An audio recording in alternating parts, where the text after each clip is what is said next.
상담 전화로 출발해 보도록 하겠습니다. 시청자님 안녕하세요. 네, 안녕하세요. 네, 어떤 종목 궁금하세요? 대덕전자 26,300원이고요. 네, 네스카 비중은 10% 네. 들어갔어요. 비중 10%대. 이 종목 언제쯤 사셨어요? 이거 한 달 정도 된 것 같아요. 한 달 전에. 그러면 거의 한 달 전 직전 고점 부근 가격인 것 같은데 어떤 점이 가장 궁금하신가요? 이게 지금 SK 하이닉스 같이 계속 네. 떨어질 것 같아서 이걸 손절을 해야 되는지 아니면 계속 보유를 해야 될지가 가장 좀 고민인데요. 네, 그러면은 지금 뭐 기간이라든지 이런 부분들은 여유 있으시고요, 일단은. 네네네. 예, 알겠습니다. 끊지 마시고요, 조금 기다려 주세요. 네. 예. 요즘 이쪽 PCB 관련된 종목군들 한창 뭐 심택이나 대덕전자 정말 잘 가는데 요즘엔 웬일인지 예전만 하지가 않습니다. 궁금하신 분들 많으실 것 같아서 박주혜 운영위원님, 대덕전자를 비롯해서 이런 종목군들 요즘 왜 힘을 못 쓰는지, 그리고 이분의 경우에는 지금 손실 규모가 조금씩 커지고 있습니다. 어떻게 해야 될지 투자 전략 알려주세요.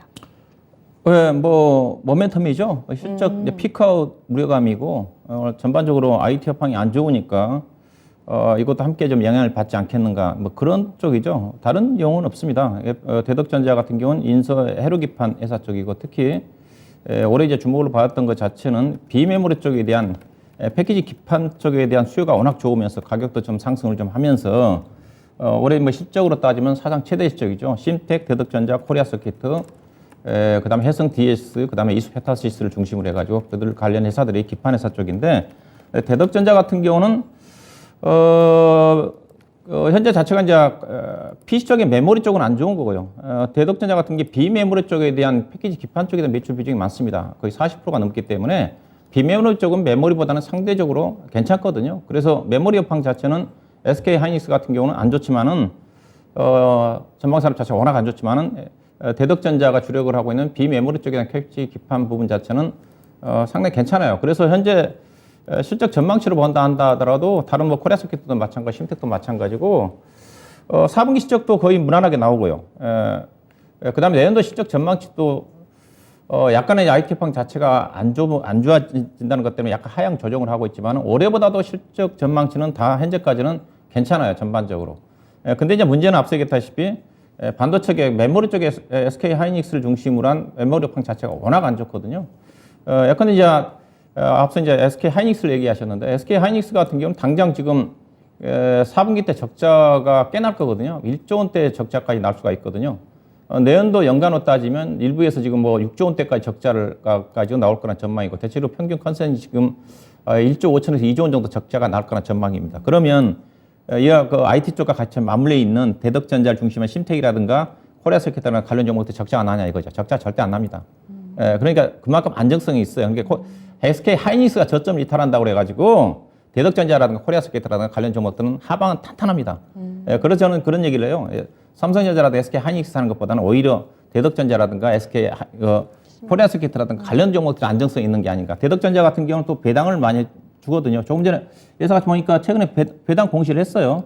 400원 공시를 했는데 많지는 않습니다. 과거의 종목이 이제 만원대 비만원대 400원, 500원을 배당을 했는데, 주가가 좀 올라왔으면 배당을 한 제가 보기에는 1,000원 정도를 했어야 되는데, 400원밖에 안 했네요, 보니까요. 메리트 자체는 크지는 않는데, 그 정도로 꾸준하게 배당을 해주고 있다는 거죠. 다만 주가가 올라가기 어렵습니다. IT 업황 결국은 애들 관련 종목, 그나마 그래도 반도체 업황이 좀 살아나는 기미, 바닥을 하긴 했다는 그런 또 지표가 나와야지 상승을 좀 하기 때문에, 현재 시장에서는 반도체 같은 게 그런 전망을 하고 있지 않습니까? 내년도 3분기 때 재고 조정이 마무리가 좀 되면서 턴할 거다. 그때서부터 흑자 전환이 아니라 재고 조정이 끝나면 좋아질 거다. 그럼 주가는 뭐 하반기까지 기다리는 게 아니라 주가는 대체적으로 6개월 정도 선행해서 움직임이 전개되는 거니까 내년도 상반기 3월달, 4월달부터 반도체는 저점을 서서히 올릴 거다. 지금은 불확실한 부분이기 때문에 박스권입니다. 등락 구간입니다. 그래서 SK 하이닉스는 매매 전략이 78,000원대 사가지고 86,000원, 88,000원을 팔아야지 따라 사서는 안 된다. 그런 전략인데, 현재 전망치가 좀 그러는 거니까. 근데 만약에 SK 하이닉스가 10% 올라갈 때 대덕전자 같은 경우는 업황이 저점이 확인이 된다 하더라면 20%, 30% 먼저 올라간다고 봐요. 코리아서킷이라든가. 관련도 실적 밸류로 본다 한다면, 왜냐면 SK 하이닉스는 내년도는 적자 날 수밖에 없고요. 내년도도 적자 날 가능성이 상당히 크거든요. 적자는 거의 확실한 거고 일부에서는 2024년도까지 적자 얘기를 하고 있는 쪽이니까. 근데 대덕전자 같은 경우는 올해 영업이익이 2,400억, 내년도도 지금 2,500억, 2,600억을 예상을 하거든요. 적자는 절대 안 난다는 거죠. 그래서 어느 정도 안정성이 있다고 좀 보시면 될 것 같습니다. 그래서 다만 주가의 모멘텀이었기 때문에 주가가 상당 기간 하방도 지지가 좀 되겠지만 위로 올라가기도 좀 제한적이지 않겠는가. 그래서 손절할 필요는 없다고 좀 보고 있는 쪽이고요.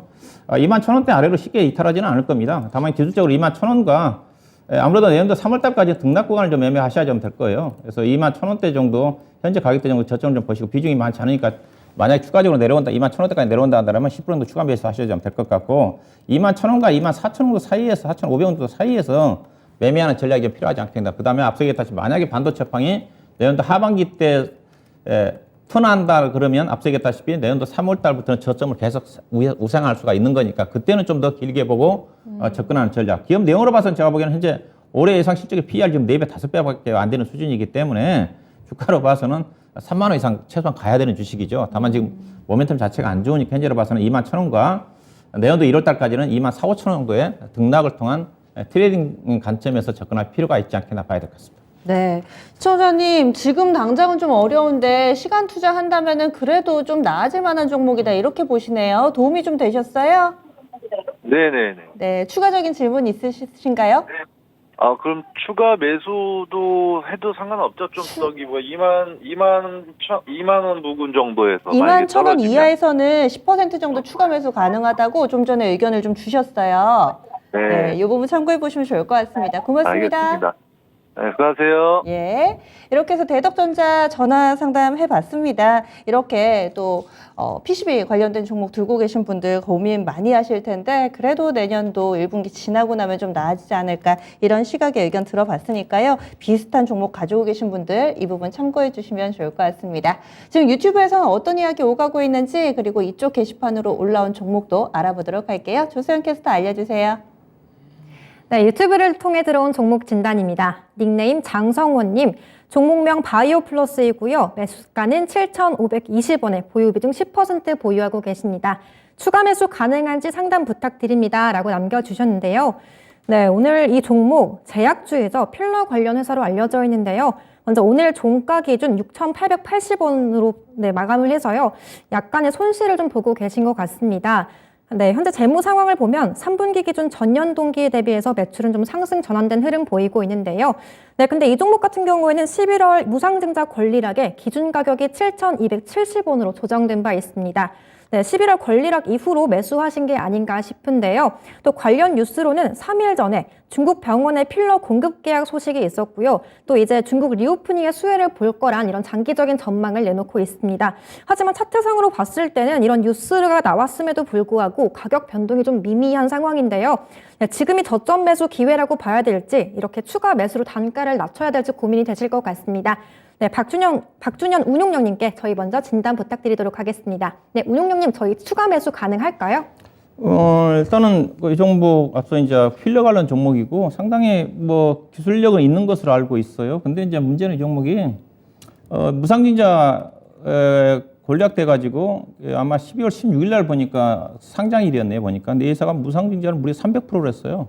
300%에서 그 물량을 지금 12월 16일 날 상장일이니까 어느 정도 물량은 좀 나왔다고 봐야 되겠죠. 근데 이제 무상증자 관련 이슈 때문에 이미 주가를 차트를 보시게 되면 9,500원대까지 한번 해먹었고, 그래서 주가는 다시 제자리 걸음 왔는데, 일반적으로 무상증자 앞서 얘기했다시피 100% 다니고, 한 주당 세 주를 줬거든요. 그래서 물량이 많이 나와 있어요. 나와 있어가지고 시기적으로 이 종목 주가 자체는 단기적인 관점에서 보면 주가가 올라가기 어려울 것 같습니다. 왜냐하면 무상증자 물량이 워낙 많이 상장된 물량이 들어와 있기 때문에 그래서 주가가 물량을 상당히 이런 물량들을 희석하는 그런 기간을 좀 거쳐야 될 거예요. 다만 이제 밸류상으로 본다 한다면 이거 필러 관련 종목으로 따지면 예상한 올해 실적 기준에서 지금 PR이 20배 미만 되는 회사고 관련 회사와 비교할 수 있는 회사든 메디톡스라든가 휴젤이라든가 관련 종목들과 비교해 보면 이 회사의 기술력을 감안하면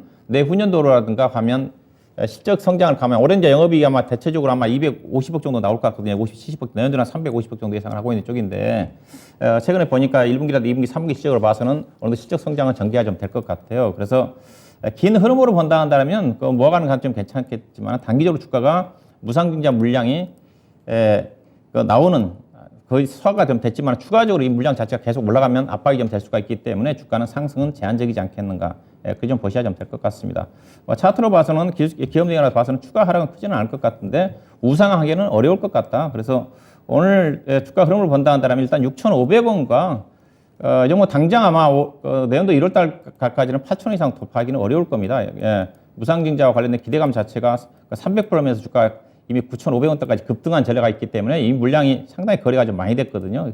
돌파하기는 어려워요. 그래서 이걸 매매한다면 일단은 6,500원대와 8,000원대 사이에 등락 구간을 좀 매매하시고 만약에 중장기적으로 이 종목을 1년, 2년 정도까지 본다면 그 시점에서는 내년도 한 2월달, 3월달 정도에 진입을 한다면 그때는 어느 정도 무상증자와 관련된 시장의 영향이 다 반영될 수가 있는 부분이니까 내년도 3월달 이후에 중장기적으로 접근한 전략이 필요하지 않겠는가. 단기적으로는 6,500원과 8,000원 사이에 등락을 염두에 두는 어떤 매매를 하시면 될 것 같습니다.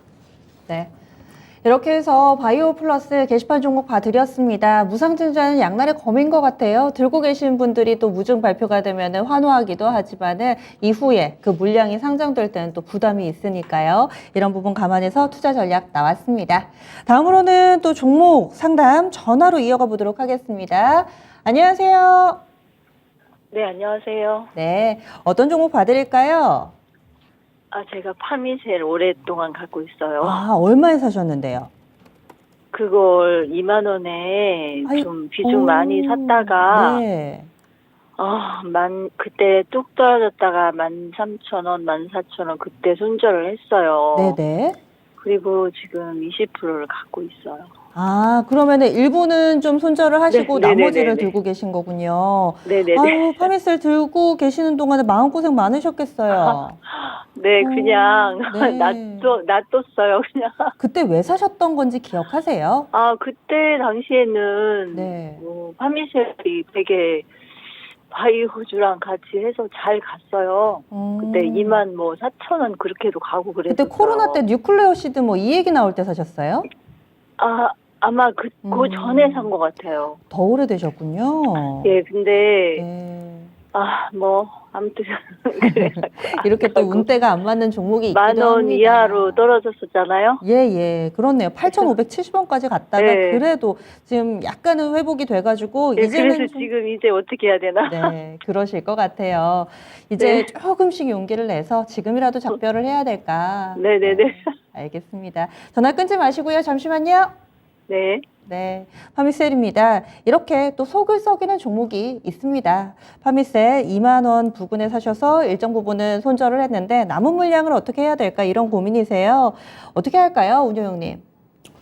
예, 이 종목은 본래 이제 유전자 치료제, 세포 치료제 관련 종목이에요. 근데 코로나 국면 쪽에서 이제 관련 쪽에 좀 또 이슈가 좀 부각이 되면서 함께 그때 주가가 잘 움직였던 주식인데, 근데 이제 예산은 바이오 관련 종목이지만은 그래도 적자가 나지 않는 회사입니다. 재무 내용도 탄탄하고 꾸준하게 영업이익 좀 나면서 아마 우리도 100억 이상 좀 나는 쪽인 거 알고 있는데, 근데 회사가 이제 매출 쪽에 보면 이제 유전자 치료제 쪽에 대한 매출 비중이 있지만은 농약이라든가 쪽에 관련 쪽에 대한 화장품 원료라든가 그런 쪽에 좀 부분이 있어요. 그 부분 자체가 어느 정도 실적에 안전판 역할을 하고 있는 게 아닌가. 근데 이제 이들 종목들은 결국은 실적은 탄탄하지만 특별한 어떤 신약 개발 관련된 재료가 없으면 주가가 가기가 쉽지가 않죠. 또 끼가 없어요. 또 판미스라는 회사 자체는 상당히 상장된 지 오래돼 있어가지고 시장에 상당히 주목을 받았던 주식인데, 근데 이제 그 이후로 2012년도 이후에 워낙 바이오 제약주들이 바이오 관련 다른 여타 종목들이 상장이 많이 되다 보니까 이 종목에 대한 관심이 많이 떨어집니다. 그러다 보니까 그대로 기업 내용 자체는 탄탄하게 유지가 좀 되고 있지만 주가가 시장에 별로 좀 주목을 못 받고 있는 게 아닌가 좀 봐야 될 것 같고요. 그래서 저는 이제 바이오 관련 기업들 같은 게 적자가 나지 않는 기업들 같은 경우는 괜찮다고 보고 있는 쪽인데, 현재 지금 금리가 좀 높아지면서 적자가 나는 기업들 같은 게 앞으로 이제 자금 조달하기가 쉽지 않거든요. 이제 그런 기업들 같은 경우는 결국 이제 주식시장에서 자금 조달이 쉽지 않으면 과거 같으면 전환사채나 신주 인수권부를 통해서 자금 조달이 쉬웠었는데 이제 금리가 높아지다 보니 쉽지 않거든요. 그리고 그런 기업들은 결국 주식시장 통해서 주가가 많이 떨어지만 유상증자를 통해서 자금을 조달할 수밖에 없거든요. 예. 그런 것들이 앞으로 올해 연말이라든가 내년도에 많이 나올 것으로 봅니다. 근데 파미셀은 그런 것과 무관하다.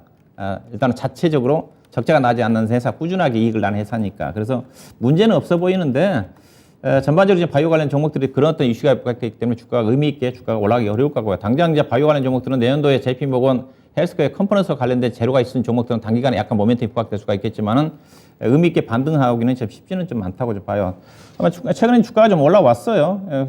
차트로 봐서는 약간 추가적인 상승 여력은 있어 보이는데 일단은 오늘 약간 음봉이 좀 나와서 올라간다 한다 하더라도 기술적으로 이 종목은 13,000원을 돌파하기는 좀 어려울 겁니다. 아니면 시가총액이 예사가 7천억짜리예요. 7천. 앞서 제가 적자는 나지 않는다고 얘기하고 있는 쪽인데 보시다시피 예사는 지금 매출액도 꾸준히 증가되면서 영업이익도 3억 20억, 72억, 76억, 올해 149억, 209억이잖아요. 그러니까 이 종목 들고 가는데 문제는 없어요. 다른 아무리 뭐 경기 상황이 어려진다 한다 하더라도 자체적으로 꾸준하게 이익을 내는 회사가 부채 비율도 30%밖에 안 되는 회사이기 때문에 그래서 그렇지만 회사가 현재 자본 총계 자체가 지금 올해 870억짜리입니다. 870억 현재 시가총액이 7천억이니까 PBR로 따지면 8배, 9배짜리 주식이거든요. 이미 그런 성장 프리미엄을 받고 있기 때문에 주가 가기가 쉽지가 않죠. 그래서 재무 내용 자체는 탄탄하지만 여전히 주가가 비싼 주식이다. 그래서 짧게 접근하셔야 될 것 같습니다. 일단은 앞서 얘기했다시피 의미 있게 반등이 나온다 한다면 잘 나오면 제가 보기에는 12,800원, 13,000원인데 현재 시장 여건으로 봐서는 오늘 약간 음봉이 나왔기 때문에 쉽지 않아 보여요. 제가 보면 일단은 이 종목은 12,500원 정도 올라온다 한다면 이 가격대에서 한번 좀 매도하셔가지고요. 그리고 다시 한번 이 종목은 1,500원이라도 이렇게 내려올 가능성이 큽니다. 21평선이 올라가고 있기 때문에 지금 21평선이 이제 1,500원 정도 되면 되거든요. 아무래도 이번 연말 정도 되면 11,000원 정도까지 올라올 수가 있는 거니까 이 종목 매매한다 한다면 일단은 11,000원과 12,500원 사이에서 매매하면서 손실 좀 줄이는 전략이 좀 필요하지 않겠는가 그렇게 봐야 될 것 같습니다. 오늘 종가가 11,850원인데 그럼 네. 지금이라도 좀 정리를 하는 게 좋다라는 말씀이시죠? 네, 일단은 그런 매매를 좀 하셔야 될 거예요. 현재로 봐서는 이제 13,000원대까지 이제 어려워 보여요. 현재 주가가 최근에 10,000원대에서 올라왔지 않습니까? 10,000원대에서 11,800원 거의 20% 올라왔거든요. 예. 20% 올라왔기 때문에 당장 지금 종목들이 30% 이상 올라가기 어렵거든요. 12,500원대 정도가 올라온다 한다면 잘하면 걸리는 선이 좀 되지 않겠나 봐야 될 것 같습니다. 예, 알겠습니다. 시청자님 좀 답이 되셨어요? 아, 네. 엄청 답답했는데 네. 그냥 네. 속 시원하고 네. 그렇게 좀 그렇게 해봐야 될 것 같아요. 네. 이제는 네. 좀 큰 결심이 되실 것 같은데 훌훌 털어내셔야지 다음이 있습니다. 네. 아, 네. 그래야지 감사해요. 수익 내니까요. 꼭 네네네. 다음번에는 또 좋은 소식으로 이 종목 어디까지 수익 내면서 끌고 갈까요? 이런 상담 저 기대하겠습니다. 알겠어요. 감사합니다. 네, 들어가세요. 네. 이렇게 해서 파밋을 봐드렸습니다. 꼭 속을 썩이는 종목이 있습니다. 반면에 나는 이 종목만 하면은 또 수익이 낸다 하는 종목이 분명히 있을 겁니다. 또 토마토TV 추천주에서도 이렇게 굵직한 종목군들 많이 알려주시니까 참고해 보셨으면 좋겠어요. 다음으로는 유튜브로 가보겠습니다. 어떤 이야기들 하고 계신지 궁금한데요. 조소영 캐스터. 네, 유튜브를 통해 들어온 종목 진단입니다. 닉네임 윈터이즈커밍님, 종목명 세방전지고요. 매수가는 53,000원에 20% 정도 보유하고 계신데요. 진단 부탁드려요 라고 댓글 남겨주셨습니다. 네, 오늘 이 종목 종가상으로 봤을 때 45,400원으로 마감을 했고요. 현재 약간의 손실을 보고 계신 것 같습니다. 이 종목은 대표적인 차량용 전지 관련주로 해서 자동차 부품주로도 묶어볼 수 있을 것 같은데요. 최근 IRA 이슈 관련해서 자동차 부품주들까지 계속해서 부진한 흐름을 좀 보이고 있습니다. 오늘 특히 현대차와 기아, 오늘 하락세에 이어서 부품주들 동반 하락으로 거래를 마쳤는데요. 네, 이 종목 차트상 흐름 살펴보면 매수 시점은 아마 지난 9월쯤이 아닌가 싶습니다. 네, 올해 초반에 이 종목은 되게 흐름이 좋았던 종목인데요. 하지만 좀 조정을 받으면서 10월에 바닥을 딛고 다시 조금씩은 좀 탄력을 받고는 있습니다. 네, 최근 이 종목은 리튬 배터리 관련 사업을 본격화하면서 신사업에 대한 기대감도 안고는 있지만 네, 윈터이즈 커미님께서 매수하신 가격만큼의 탄력을 좀 빠르게 받고는 있지 못한데요. 네, 운용령님께 진단 부탁드려봐야 될 것 같습니다. 운용령님, 이 종목 어떻게 보고 계신가요? 예, 뭐 세방전지는 간단하게 회사 로켓 배터리 회사예요. 납축전지 회사거든요. 그 디젤 현재 내연기관 자동차에 배터리가 필요한데 이제 앞으로 이제 전기차로 간다 한다면 배터리가 필요하지 않겠죠. 그런 부분이 있습니다. 그래서 주가가 제대로 평가를 못 받아요. 근데 앞서 이제 회사가 이제 그런 쪽에 대비를 해서 이제 리튬 배터리 쪽에 진출한다 그러면 그게 이제 성장 모멘텀으로 부각될지 모르겠지만은 그래서 주가 자체는 쌉니다. 근데 관련된 회사가 세방전지와 관련된 그 같은 배터리 회사 자체가 DN 오토모티브라는 회사가 있어요. 이 두 개 회사를 비교해보면 이 회사도 실적이 엄청 좋게 나왔거든요. 근데 두 개 회사를 비교해보면 DN 오토모티브 회사가 지금 시가총액 6,700억인데 올해 영업이익이 무려 3,900억입니다. 작년도에 896억인데 올해 3,910억 나왔어요. 그럼 PR이 몇 배예요? 3배예요. 근데 그 세방전지 갖고 계신다 그러면 세방전지는 물론 실적도 좋습니다. 작년도 이 회사는 작년도에 비해서 줄어들었거든요. 850억이잖아요. PR이 10배예요. 그러면 이렇게 생각하면 되겠죠. DN 오토모티브가 주가 싸잖아요. 상대적으로 엄청 싸죠. 근데 그럼 세방전지가 가겠습니까? 못 가죠. 네. 근데 앞서 이제 세방전지가 제가 모르겠지만은 리튬 배터리 쪽에 신사업에 진출을 한다. 그냥 돈이 있을 테니까 자금 여력이 있을 테니까 그쪽에 이제 성장 모멘트 부각이 된다 한다면 프리미엄을 받을 수가 있겠지만 아마 그게 좀 그래서 지금 주가가 현재 지금 세방전지는 올해 PR 기준이 10배인데 DN 오토모티브 자체는 주가가 지금 올해 영업이익이 3천억이 넘지만은 PR 3배에서 머물러 있는 게 아닌가. 그래서 주가가 제가 보기에는 의미 있게 주가가 기업력 자체는 아주 탄탄해요. 그렇지만 앞서 얘기했다시피 납축전지 부분 자체가 로켓 배터리 자체가 내연기관 자동차 시장 자체가 축소가 된다 한다면 전기차 시대에 세방전지 자체는 시장에서 별로 주목을 못 받을 수 있는 그런 부분들이기 때문에 그런 관점에서 접근할 필요가 있지 않겠나 봐야 될 것 같고요. 그래서 작게 접근하셔야 좀 될 것 같습니다. 현재 주가 자체는 앞서 얘기했다시피 DN 오토모티브가 비교해본다 한다면 주가 자체가 현재 올해 PR 10배 되는 수준이거든요. 10배 되는 수준이기 때문에 자동차 부품 쪽으로 따진다 한다면 전지회사가 특별한 것도 성장 모멘텀이 없으면 주가가 10배 이상 가기가 좀 쉽지는 않다고 보고 있거든요. 그래서 일단 최근에 5만 원대까지 올라와 있는데 현재는 좀 어느 정도 하방은 좀 지지가 좀 될 것 같습니다. 62동 평선에 내려오고 있지만 61평선이 지금 42,000원인데 거기까지 내려올 것 같지는 않고요. 일단은 뭐 45,000원과 5만 원 사이니까 짧게 보고 5만 원 정도 언저리 정도에서 팔고 나오는 좀 전략이 좀 필요하지 않겠는가. 그리고 만약에 이건 전지와 관련해서 배터리와 관련된 이 회사의 그 밸류를 보고 샀다 그러면 앞서 DN 오토모티브 자체가 더 유리하지 않겠는가. 또 조정을 좀 받았기 때문에 그래서 이 종목은 5만 원 정도 언저리 정도에서 매도하고 난 전략을 좀 짧게 제시하도록 하겠습니다. 네, 상대적인 메리트 분석도 좀 해봤고요. 그래서 이 종목 세방전지 일단은 새로운 모멘텀이 나오기 전까지는 다소 좀 보수적인 시각으로 이렇게 의견 주셨네요. 얼마 전에 TV 광고도 나오더라고요. 세방그룹이요. 그래서 어떤 기업인가 좀 더 궁금해졌었는데 이 시간 자세하게 또 살펴봤습니다. 게시판 한번 가보겠습니다. 많은 이야기들 좀 나눠주고 계시는데 안 그래도 테디님이 이 게시판에 글을 자주 올려주셔가지고 뭔가 좀 내공을 느꼈습니다. 어떤 종목 가지고 계실지 좀 궁금했었거든요. 오늘 이렇게 신청을 해주셔서 살짝 저희도 같이 볼게요. 성신양입니다. 이 종목을 1,800원에 사셨고 비중을 40%나 들고 계시네요. 성신양회 1,800원이면은 오늘 종가보다는 약간은 수익 구간이신데 근래에 사셨을까요? 지금 보고 계시니까 계속해서 함께 해주시면서 유튜브에 뭐 추가 질문도 좋고 글 남겨주세요, 테리님. 성신양회 이 종목 비중이 상당히 높아가지고요. 뭔가 좀 확신을 갖고 들어가신 것 같은데 어떻게 하면 좋을까요? 운영님 알려주세요. 시멘트 성신양회를 산다는 것 자체는 만약 시멘트 업황으로 샀으면 팔아야 된다고 보고 있고요. 현재 지금 워낙 주택시장 자체가 안 좋은 부분이 있고, 시멘트 업황 자체가 워낙 올해 이제 유연탄 가격이 급등하다 보니까 제품 가격은 아마 올해 제가 알기로는 한 2차례 정도 인상을 했을 거예요. 인상을 해가지고 그래서 현재 실적을 보게 되면 실적보다는 반영이 좀 됐을 건데 그렇지만은 워낙 유연탄 가격이 급등을 했기 때문에 왜냐하면 시멘트 회사들이 유연탄 가격이 원재료에서 차지하는 비중이 30%가 넘습니다. 올해 유연탄 가격이 제가 알기로는 300%, 400% 급등했기 때문에 가격을 15%, 20% 올려도 왜냐하면 건설회사들도 자체적으로 안 좋은데 워낙 유연탄 가격이 급등하다 보니까 어쩔 수 없이 갑인 건설회사들이 시멘트 가격을 2차례 인상을 해준 거거든요. 인상해줬음에도 불구하고 시멘트 성신양의 실적을 보시게 되게 되면 이미 가격 인상 효과가 반영됐다고 보시면 돼요. 보시면 시멘트 회사들은 계절적인 이슈에 따라 가지고 계절적인 변화가 많기 때문에 성수기가 1분기 때가 성수기고요. 1분기, 2분기가 성수기고 그다음에 3분기 때는 장마철이기 때문에 비수기입니다. 그다음에 4분기가 성수기예요.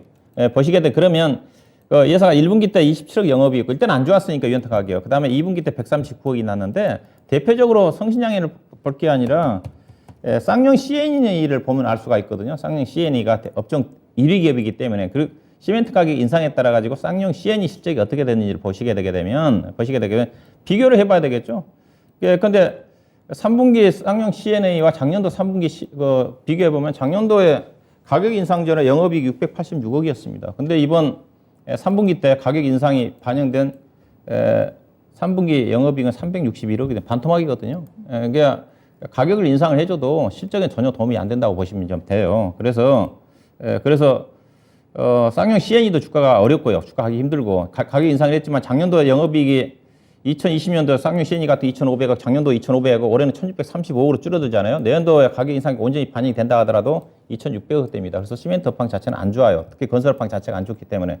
다만 이제 쌍용 성신양이 그나마 지금 버티고 있는 것 자체는 전 차트는 잘 버티고 있거든요. 버티는 자체가 이때 주가 올라간 이유 자체가 이 종목으로 M&A 재료가 있습니다.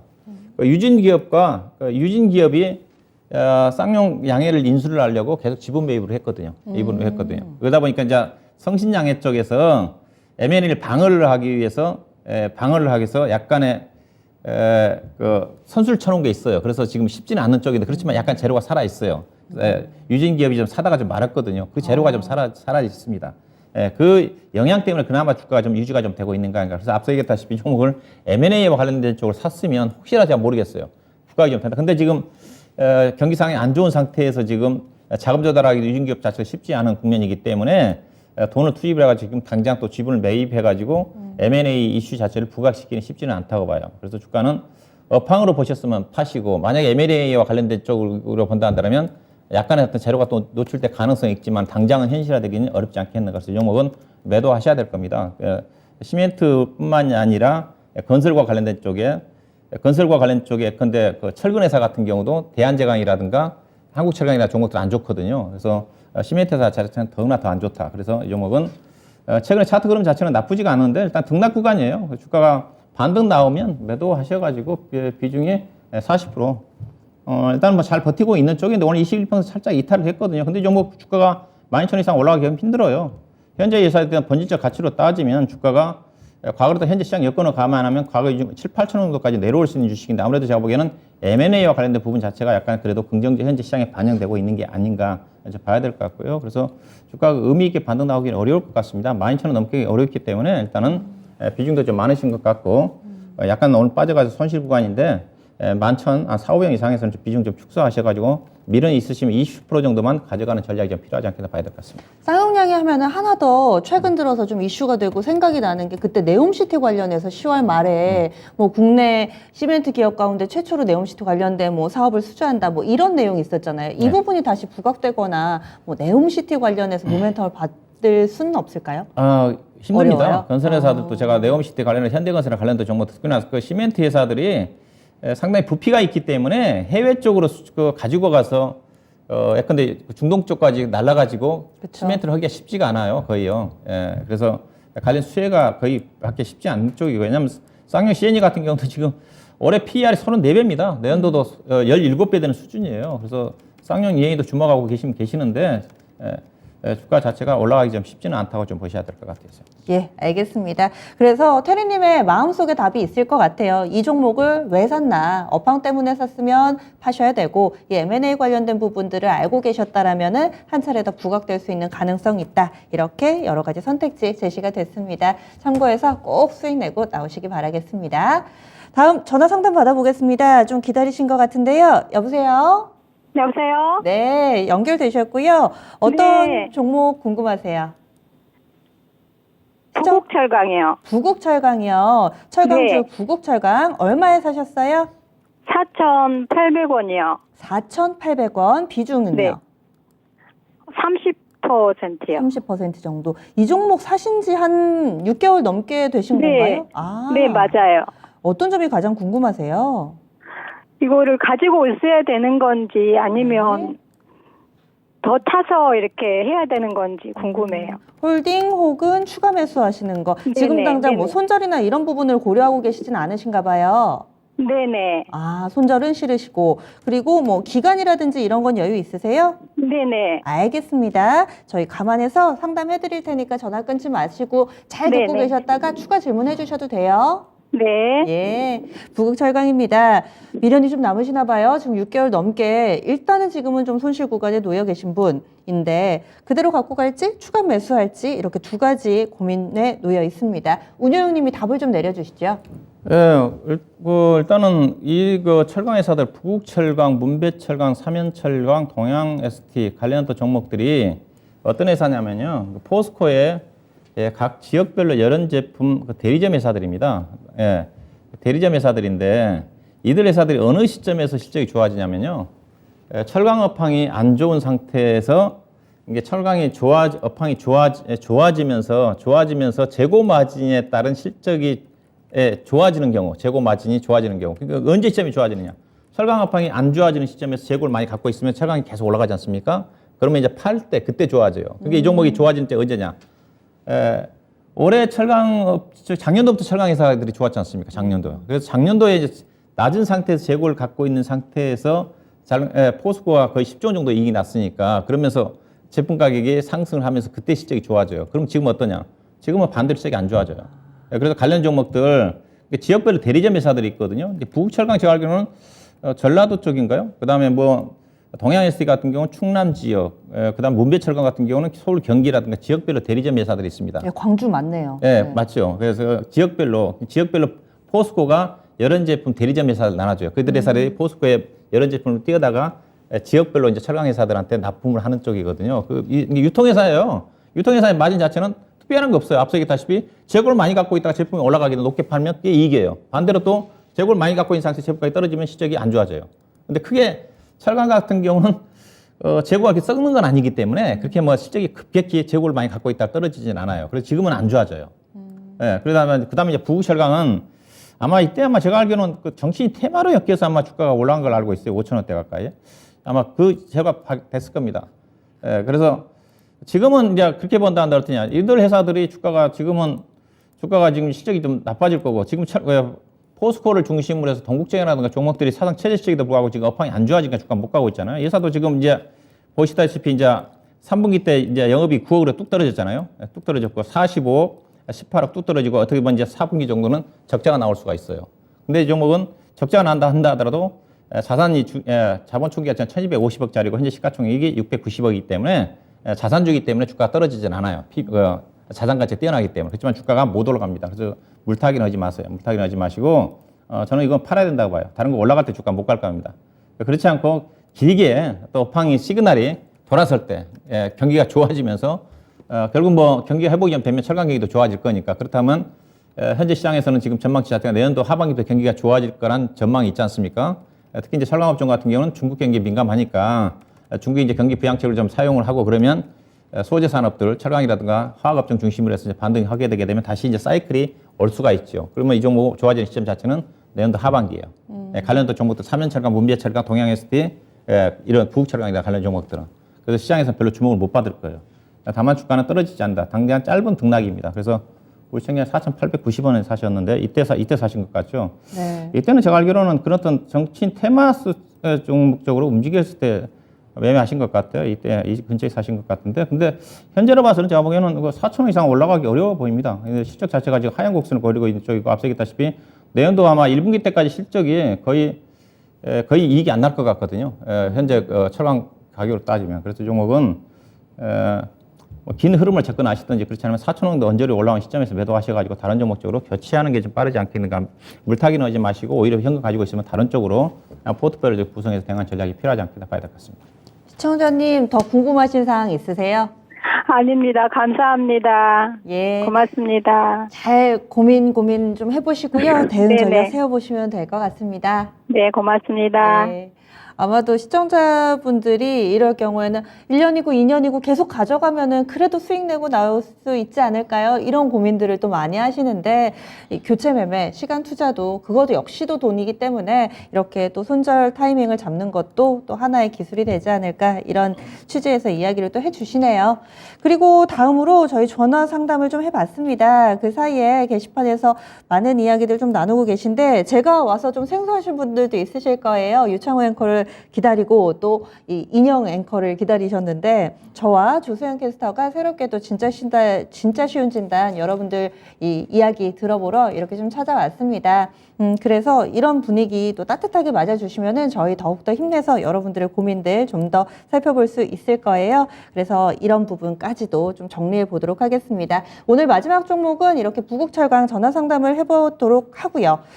그러면 내일장을 어떻게 하면 좋을지 시장 다소 좀 막막해집니다. 게다가 오늘 오후에 중국이 좀 많이 밀려가지고 이 부분도 좀 신경이 쓰입니다. 중국 오늘장에서 한 2% 넘게 밀리면서 마감이 됐거든요. 2% 가깝게네요. 넘게는 아니고 1.92% 정도 밀리면서 마감이 돼가지고 과연 내일장 전략 어떻게 좀 세워야 될지 운용님 내일장 어떻게 좀 예상하세요?